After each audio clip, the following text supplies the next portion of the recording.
Hi, my name is Dylan Gordon. This is Beyond Young.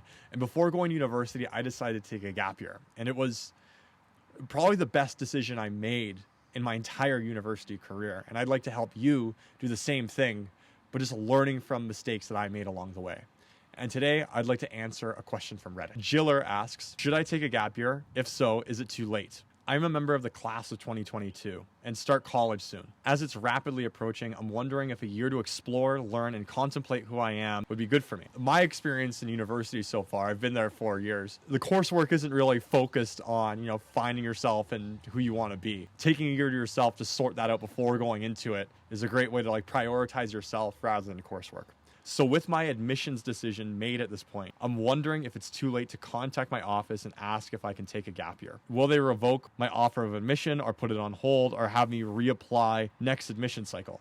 There's one really good way to answer this question, and that would be contacting the admissions office of the school that you've enrolled in. Call them with a fake name or not giving them your personal information at all if you're seriously worried about it affecting your admissions decision. Personally, I don't think it's going to cause any issues. But if you call them and then just say, hey, I'm considering deferring a year, even though I've already been accepted into your school, at this point, is it still an option?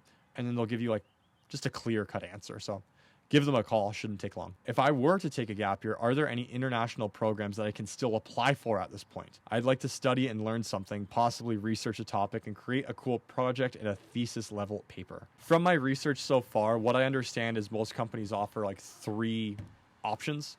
The first being an 8-month program, September to May, the same way university will work.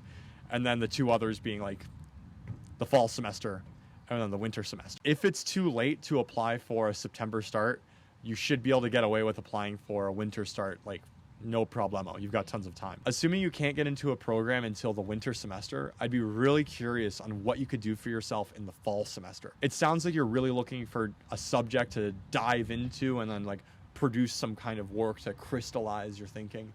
And there's 2 ways I'd approach that. First, I'd get clear on exactly what you're looking to learn.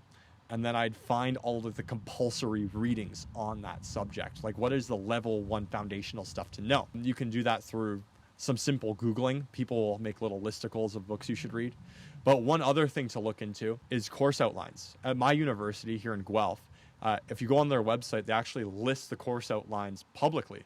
So you can go on to a specific course that you're interested in, first year, second year, fourth year, whatever course, and then it'll list you the textbook and then the pace that they have people reading at. So then for your own personal joy, you could, find a copy of these books online, through legal or illegal means, and then follow along the course outline yourself and do it for fun.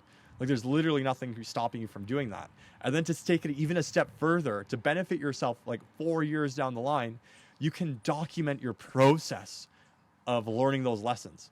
Imagine that. You're probably 17, 18, 19 years old right now. You decide you're going to take 2 courses on organic chemistry or something, first year and second year organic chem. You spend 2 months learning the first course, another 2 months learning the second, and then you document your learnings on something like LinkedIn.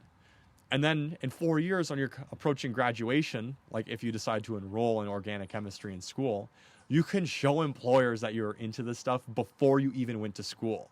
And on a job application, that makes you so interesting because it shows that you have a real passion for the subject. So if there's something you are really curious about, I'd encourage you to find the compulsory readings on that subject and then document your learning online through, again, a project or a thesis paper that you publish publicly. So that way, future you and future employers can see the work that you were doing today. So thank you, Jiller, for the question. And if you have a question of yourself, please drop it in the comments below and I'll make a little dedicated video to it just like this one. Thanks.